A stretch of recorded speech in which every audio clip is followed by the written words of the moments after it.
What is going on, everyone? This is Eric Horn. I hope everyone had a good and productive day.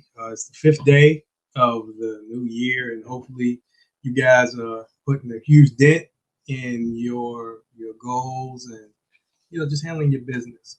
Even though the state of the world it is what it is right now. There's a lot of opportunity out there. It's a lot of opportunity for people to thrive and to get better. Even if it's not from a monetization standpoint, you have opportunities to get better day in and day out. What's going on, Kenyatta? But what I wanted to do today is take a quick minute out to talk to you guys about part-time, temporary, and contract work. This is part-time, temporary, and part-time work.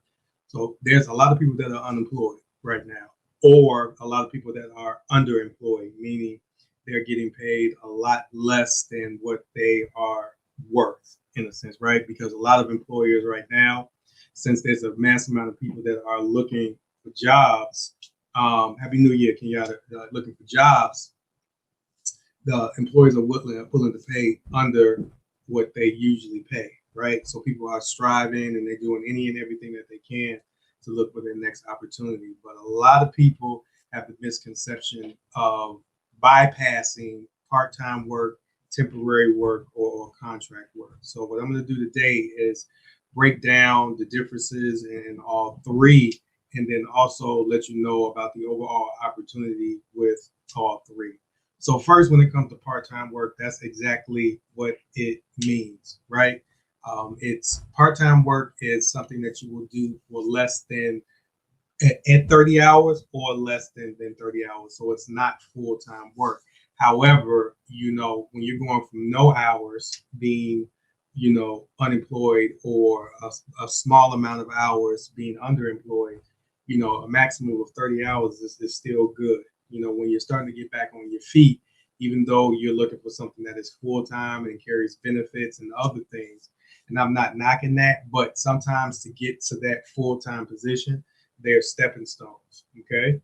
And that stepping stone could be a part-time job. Now, a part-time job does not carry any type of benefits, or most part-time jobs don't carry benefits. From my understanding, I know Starbucks, and I'm pretty sure other companies follow the model where even though you're part-time, you get full-time benefits or whatever have you. But most part-time work is just that. It's part-time. It's no insurance, no benefits or whatever have you. But once again, it is a overall stepping stone. So if you are in a position where at this given point you can reacclimate yourself into the workforce and take on some part-time work, I would highly recommend it, because a lot of people, their unemployment has run out or close to running out. So you still need an avenue where some money can come in. Okay. So you definitely want to not exercise, but you will want to entertain part-time work to get you back on your feet, right? Because I've actually worked with a couple of people who totally look down on part-time work, and they are still unemployed to this day, which doesn't make any sense, especially if you have bills to pay, mouths to feed. A part-time job would be a great stepping stone to get you reacclimated, especially if you haven't been working for X amount of time. Because when you are working every single day, you're in a routine. You're getting up at a certain time and you're getting out and about. If you've been at the crib, just not saying doing anything, but if you've been, at home and not really gotten into a routine, have you lost a routine of going to work every single day, a part-time job will be a great stepping stone to get you back in order. So I would highly recommend part-time work. Now, temporary work is a little bit different. Temporary work is work that you're only going to do for a certain amount of time, right? Usually temporary work is full-time. So that's one of the big differences between a part-time job and temporary work. However, it is exactly what it sounds like, right? It's only for a certain period of time. So temporary work may last anything from a week to a month. It's all based off of the type of work that's needed and the actual person that, okay, Kenyatta, I'll definitely hit you up. It's definitely the type of work that's needed at the given time. You know, when most people think of temporary work, they think of working in an office or filing or being an administrative assistant. But temporary work can even get to the point where you're doing work such as a web design, or you are, I mean, the opportunities are endless, especially in this day and age when, you know, from a company's perspective, they can maximize your time, but not give you those overall benefits, because most people get jobs nowadays. Okay, the pay is one thing, but the benefits hold a lot more. You know, you have some people that will undercut themselves based off of what they're doing just for those full-time benefits, because benefits are very important, especially, you know, everybody's health is a major factor. And from a healthcare perspective, you know, it's expensive. You know, I've seen situations where, you know, a trip to the emergency room, if you do have insurance, would be $300 to $500, but then you have a trip to the emergency room and everything that comes with it without insurance, you'll be paying that medical bill for a very long time, right? But that temporary work is, you can maximize working, you know, 40 hours a week, but then you don't have any of these type of benefits, right? So that's the difference. So we talked about part-time work, temporary work, and then last but not least, we'll talk about contract work. Now, contract work, this is something that I'm currently doing right now, because if anybody didn't know, I was laid off from my job based off of COVID in July, right? So I was laid off, and I was lucky enough to, you know, come across contract work. You know, now with this contract work, it is a full-time opportunity. But it's, how can I put it? It's a full-time opportunity. Currently, I'm not receiving any benefits, but based off of the work that I do, it's a possibility to roll over this contract work into something full-time. Now, that's one of the biggest differences from my perspective when it comes to contract work. But once again, it's another level of employment that you can work yourself up to possibly gain full-time employment, if that is your overall goal. Because not everyone wants to work a full-time job. Me, outside of my business, I definitely want to work a full-time job because they have benefits, and the benefits because I have a family. So I want to make sure that they are well taken care of any event that something happens. And on the side note, I don't see any of the money if I'm working a 9 to 5. All that money goes to my wife and my child, you know. So let that be known. But contract, and nothing is not 100% guaranteed. If you are working a contract position, that it will roll over to a full-time position. It's a possibility, but nothing is final until the overall ink dries, right? But I don't want anyone that's looking at this live, or this Instagram live, or looking on YouTube or my Facebook group, to look down on contract work.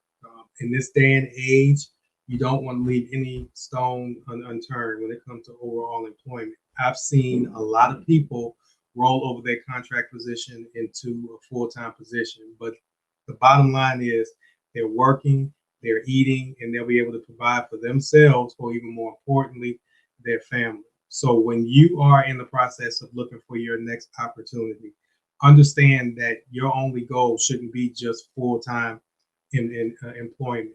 Now, that may be something that you will want to ultimately get, but if you have an opportunity to, if you're coming from nothing right now and you're in a position where your unemployment has ran out, or you're close to running out, you want to take on the opportunity of even securing some type of part-time work, temporary work, or contract work, that you can use that as an overall stepping stone. Just use it as a stepping stone to get you the next step where you need to be.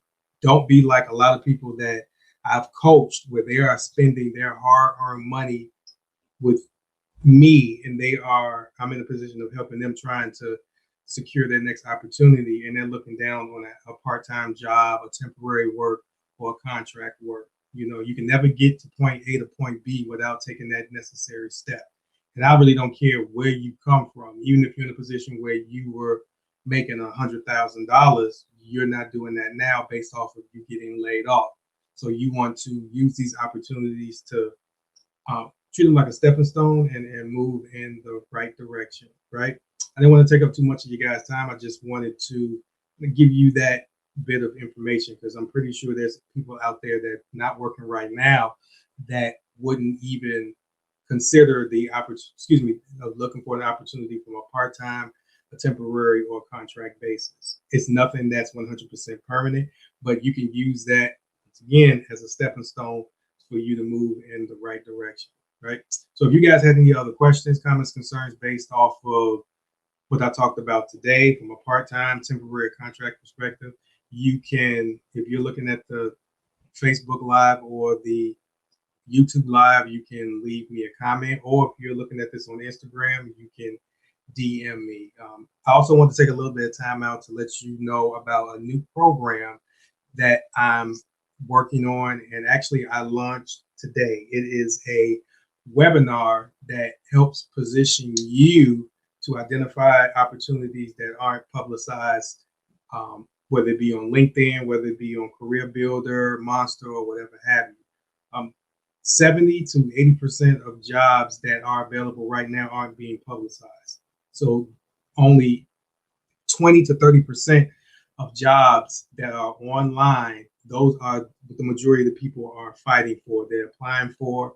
And people really don't understand the concept of what they need to do to, one, seek out those opportunities that aren't being publicized, or even more importantly, put yourself in a position to know about these positions. It's a two-way street. I've gone through this process twice in my own career, and the jobs are out there.